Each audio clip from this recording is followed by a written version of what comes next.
Well, welcome to our Bible session today. We're going to take a look at honoring people today. When we think about people around us, in my age, I see a lot of seniors, know a lot of seniors, and these people are very important to us. We need to honor our senior citizens. Psalms 92 helps us to understand that. There was a father one time uh, that asked his son, he said, you're going to have to set goals and never quit. So the father looked at the son and said, do you remember a man by the name of George Washington? The son said, yes. He said, well, how about Thomas Jefferson? The son said, yes. And he said, well, Abraham Lincoln. The son said, I know him too, yes. The dad said, you know what they all had in common? The young man said, no, what was it, Dad? The father said, they didn't quit, son. They didn't quit. Then he added, do you remember Ollivander McTavish?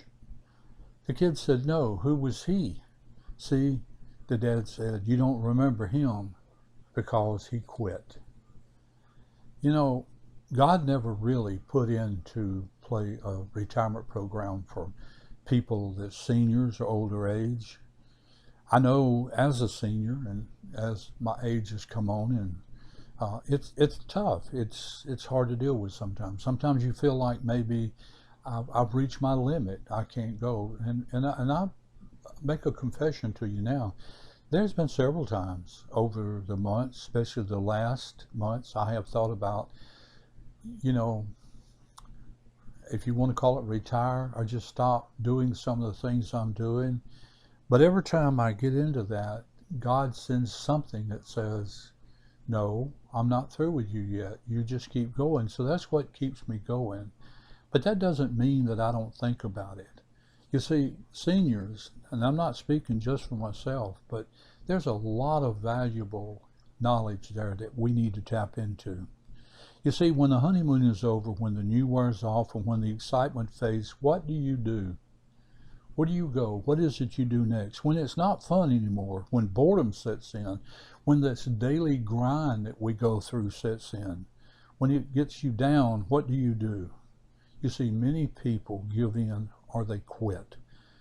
They aren't in it for the long haul. They're in it for as long as I feel comfortable doing it. You see, it's sad to say, but many marriages end divorce because neither party is willing to put forth an extra effort needed to make it work. If we get behind in school, we drop out. If we get into debt, we declare bankruptcy. And if we get tired of Christian service, we simply just drop out and quit. I can remember growing up on a farm and watching cows and horses and goats. You remember how they used to scratch their neck through the fence, or stretch it, I should say, through the fence to eat the grass on the other side? Well, as a farmer said one time, they would occasionally put old bales of hay just outside the fence to keep the ditch from washing out. The dirty hay the cattle wouldn't touch in the feed trough, somehow because this rare delicacy associates with it when it's outside of that fence. But we're often just like that. Something different always looks more appealing. If we're not told it's not good for us or that we have it, we want it all the more. When we're said, you can't have that, that's not yours, that's not good for you. It's like the cows. They wouldn't eat the nasty hay in their feed trough, but they would reach through the fence and get that same nasty hay and eat it. Today, we want to think about people.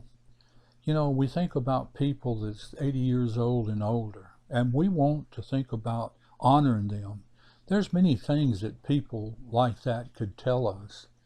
We think about them, we admire their tendency, their work ethics, and what they have made of their lives. All of these are good things have come to pass because you see, a lot of older people refuse to quit. They and others like them build this country. They raised their families, they worked hard, they paid their debts. The best of all, they have given themselves in service to the Lord and their God, and God can and will continue to use them into the future. The first thing we want to think about is God's use of older people in Bible time.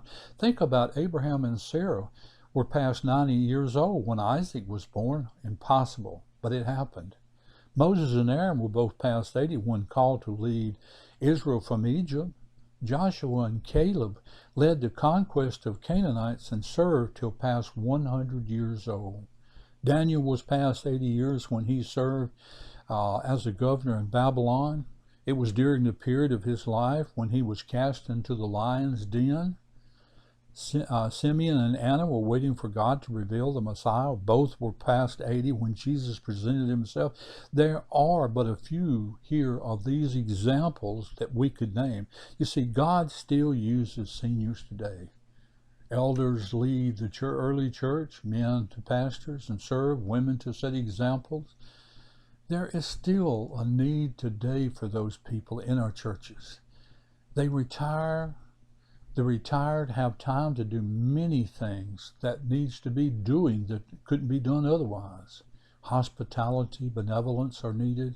Edification and evangelism are essential. Prayer, visitation, even phone calls are helpful. It's good to be able to retire from work in a secular world, but nothing should ever cause us to retire from Christian service. There's no retirement program. Other cultures do a better job of revering and honoring their parents and grandparents than we do.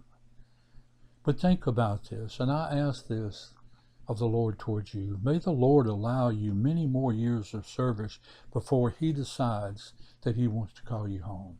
There's no retirement program. Yes, I've gotten up in age. Yes, I have thought about stepping down. This past week, I looked at everything I was doing, and I could see a lot of blessed things happening. I could see God's word being spread and shared, and I have people write me. I got a message this morning, just was wonderful, how much they appreciated a video I had done and the words that they read, that they could feel God speaking to them in those words. And then I realized, there's still something there. And I just cannot walk away from it. And every time I think about it, God does something to show me you're never too old. You got a lot to share. Share it. Use our seniors. And if you're a senior, don't hesitate in saying, look, I'll serve where I can. Now, I can't get out and walk like I used to, but I can at least do what I do. And I do it. You do the same. God bless, and he loves you.